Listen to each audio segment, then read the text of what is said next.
Hey y'all, welcome back to Santa Cruz County's #1 Google Slides tape recording. We need to have a serious conversation about Alexander the so-called Great. Real talk. Great to whom is a pretty important question to ask before we go around calling the guy great. And I'm thinking about this because I just read a good article on the topic and I've been working with a student on a special topics exam on Alexander the notionally great. But it's something that I've been thinking about for a long time too, because you see a very different perspective on Alexander if you're getting into like Middle Persian or Old Persian or New Persian discussions of the period, the man in the period. Now you all know Alexander is one of these kind of mythic figures, like quasi-historical, but really almost more legendary than a historical figure.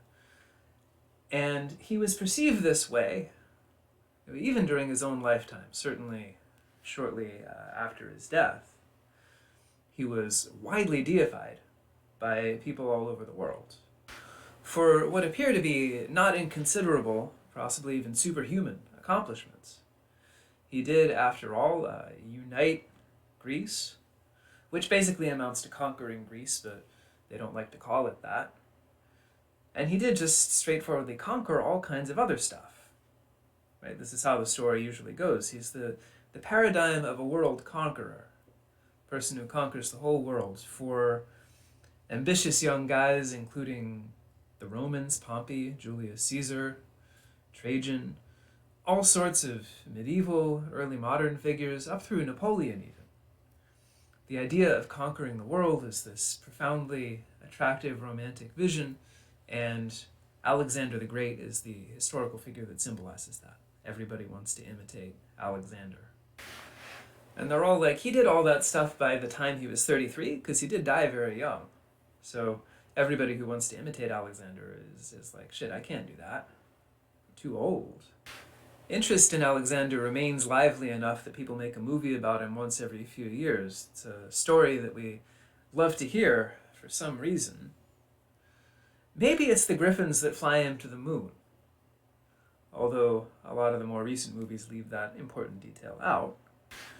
Though I wonder if it's actually that the story pits Alexander against these racialized villains, the Persians, who we don't have to worry about too much.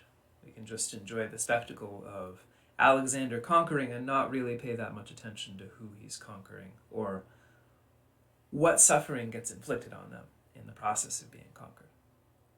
Well, that's the side from which I want to look at things today, from the side of the victims. A perspective that's like pretty covered up in the Greco-Roman accounts of Alexander the Great. So there are some things which it's really hard to argue with if you're giving an honest history of Alexander the Great, were basically war crimes. There's, for instance, his burning of Persepolis, the monumental capital of ancient Persia, of Achaemenid Persia, which he seems to have just done pretty casually. It involved murdering a bunch of people as well. Greco-Roman historical sources will claim that this was not Alexander's idea. Somebody else gave him the idea. Plutarch, for instance, blames Thais, who is an Athenian prostitute who is supposed to be angry about the burning of the Acropolis and wants to do some revenge burning. So historians are really at pains to like shift the blame from Alexander for that one. And there are all these kind of romanticized narratives of the end of the empire in which Darius III, the last king of Persia, like as his dying wish, says, well, Alexander should have the whole empire. He proved himself the better dude. Alexander takes really good care of Darius's family. He punishes Darius's killers because Darius III did eventually get betrayed by his own dudes when it was apparent that there was no hope of victory. And then Alexander is supposed to have adopted Persian customs while in Persia, trying to create this kind of fusional or hybrid civilization in order to keep everyone happy. Though this is perhaps hard to square with the other nice thing that historians say about Alexander's conquest of Persia, where he gives the Persians the gift of Civ, of Hellenic Civ in particular. which I doubt that the Persians were particularly looking for. So the historians who cover Alexander's conquest and reign are really interested in kind of sweeping under the carpet the stuff that happened to the Persians. Because you kind of have to if you're going to celebrate Alexander in the way that these historians and their readers do. But once we get into the Persian sources, things do start to look different. And these sources, we do have them. Actually, we've got quite a lot of material from the Persian side. It's just been suppressed or kept out of our view in ways that call for a little bit of explanation. And when I talk about all these Greco-Roman Alexander historians, people like Arrian, Plutarch, the various Alexander romances, that stuff is not only written in languages that are widely taught and studied in European and American universities, that is Greek or Latin, it's also widely translated. It is not hard to find a translation of Plutarch's Life of Alexander, for instance, or Arrian's Anabasis of Alexander. And you can find them both for free on the internet, even if you can't find them in a library or a bookstore or anything like that. Now, to flip that around and look at the Persian sources, a lot of them are buried in Pahlavi, Middle Persian, a language which is extremely difficult to read, which is not widely taught, and which is not widely translated either. And the translations that do exist are not exactly widely available, although you can track down the translations of some of these sources online. And the ones that aren't in Middle Persian and Pahlavi tend to be in modern Persian or in Arabic, again, languages that aren't particularly widely studied or widely translated in the West, though we can hope that that's changing. So to talk about a couple of these in particular, there's, for instance, the Book of Artaviraz, which is a Middle Persian text. It's kind of a Middle Persian Dante. The titular Artaviraz goes up to heaven, goes down to hell. He sees all the stuff that happens to dead people. And incidentally, he confirms that Zoroastrianism is like the true faith, which is something that even Zoroastrians were worried about. This is kind of the setup for the story. They send Artaviraz on his astral journey because they're not sure if they're doing their religion right.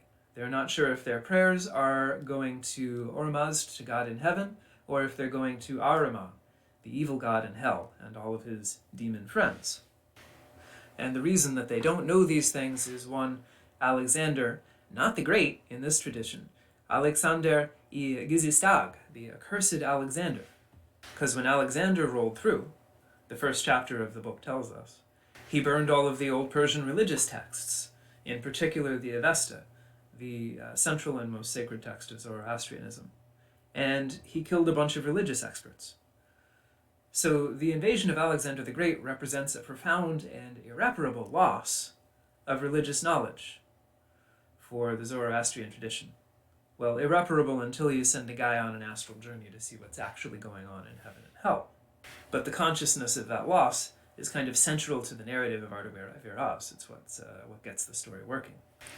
Something else, there's this document called the Letter of Tansar, which is probably Sasanian propaganda from early in the period of Sasanian rule in Iran. The Sasanians are the dynasty that rules from the mid-3rd century up until 632, 636 or so with the coming of Islam. And if you want to know more about them, my previous lecture on the Kabaye Zardosht has a lot of background about the Sasanians. But anyway, this Tansar was a propagandist for the Sasanians pretty early in their reign. And the letter starts out with a version of Persian Iranian history in which Alexander comes in and he sees, well, I've beaten these Persians in battle, but they're extremely noble and talented and all the other things that an ethnicity likes to hear about themselves. And so I have to break them up politically to make sure they don't come back and get me later on, and split them into all these little tiny kingdoms that'll fight one another and not come fight me. So in that letter, Alexander is blamed essentially for the political chaos that happens in Iran basically from Alexander's death up until the beginning of the Sasanian dynasty. Of course, that's how the Sasanians would like to represent it, because if what's going on before them is chaos, then they come in as these kind of saviors of Iran, and they've got a real claim to legitimate rule, as opposed to being usurpers who just happen to have overthrown the previous dynasty. And that kind of bias is one of a number of problems with these sources as evidence for the historical Alexander. It's a truism of Alexander studies that all of our sources on his life are written surprisingly late, several centuries after the fact. We don't really have eyewitness or contemporary sources of what Alexander was up to. But the Persian stuff comes extra late. We're talking like a full 1,000 years after Alexander the Great's death for the composition of a lot of this stuff. 700 to 1,000 years. And there are a lot of contemporary issues that bias the way, say, a Sasanian propagandist is going to write about Alexander. Not to mention that that letter of Tansar that I was talking about got translated from Middle Persian into Arabic, and got translated from Arabic into modern Persian, and the modern Persian version is the only one that we have. Now, when we're talking about something like the Artaviraz, you might think, well, that's in Pahlavi, that's got to be an older and more authentic text. It might reflect a fairly old oral tradition, but in fact stuff starts to get written down in book Pahlavi, in book manuscripts, really late, talking like 5th, 6th century CE probably.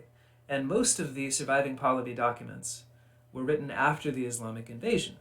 So now we got to be thinking when we read this account in Artaviraz, well, is this very hostile depiction of Alexander a thinly veiled reference to what the Muslims did when they came into Persia? Is this like a much fresher experience of being conquered than something that happened 1,000 years ago? A telling detail in favor of that interpretation. Artaviraz and other Pahlavi manuscripts that talk about Alexander having destroyed Persian culture or what have you will say that he burnt the Zend and the Avesta, which had been written on 12,000 cowskins, I think is usually the number. But as far as we know, the Avesta actually was an oral tradition, not written down, again, up until the 5th or 6th century CE. So there were no written Avestan texts for Alexander the Great to have burnt. That element of the account really can't be a fact. At least not about Alexander, though it might have been true of the Muslim armies. All of which is just to say that we can't take texts like the letter of Tansar or the Book of Artaviraz as literally true accounts of stuff that actually happened. Like all historical accounts, they've been shaped by the prejudices of writers and various events that have happened in the meantime. In addition to that, there's this other and radically different version of Alexander the Great that appears in later Persian literature and that can probably be traced back to Sasanian and Middle Persian literature. I'm thinking particularly of Ferdowsi's Shahnameh and another book called the Dirabnameh, which is an epic poem about Darius III, but also has a lot to say about Alexander. Both these texts depict Alexander the Great as a kind of ideal king, an idealized ruler, in a key that's actually a lot closer to Greco-Roman accounts. And this is also the view that's transmitted in Islamic historiography, which for this stuff is at least going to be partly dependent on Persian sources. Now, because of the appearance of Alexander the Great, or a figure who was later interpreted as Alexander the Great, in the Quran, in Surah 18, the Surah Al-Kahf, Islamic historiography is going to tend to privilege positive representations of Alexander and suppress the negative ones. Which isn't to say that they don't show up there at all, but in post-conquest Iran, there does seem to be this kind of sectarian division where in the Zoroastrian literature, Alexander is this horrible villain, but in the Islamic literature, regardless of what language it's written in, he tends to be treated as more of an exemplary figure. Now, what's going on here may be a kind of a post-colonial split consciousness, where there's a great deal of justified hostility toward the colonizers, but at the same time, this sense that we owe who we are to what the colonizers did. So it's difficult to do away with the colonizers entirely, even if one hates them. And one may actually end up identifying more closely with the colonizers than with one's own people. I think that there's a nice little touch in the Dirabnameh, which tells us that Alexander the Great was not, in fact, the son of Philip of Macedon. What happened instead was this. Philip sends his daughter to become the bride of Darius II, Darius III's father. And they do get it on, but then Darius II sends her back to Greece because her breath stinks. And this part of the account actually shows up in a lot of non-poetry historiographical sources too. And once back in Greece, she gives birth to Alexander the Great.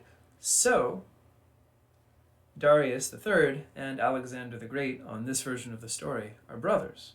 And Alexander the Great is Persian, which is a pretty good story to tell yourself if you're Persian and not sure how to feel about Alexander the Great. You can just say, well, oh, he's Persian too, he's one of us.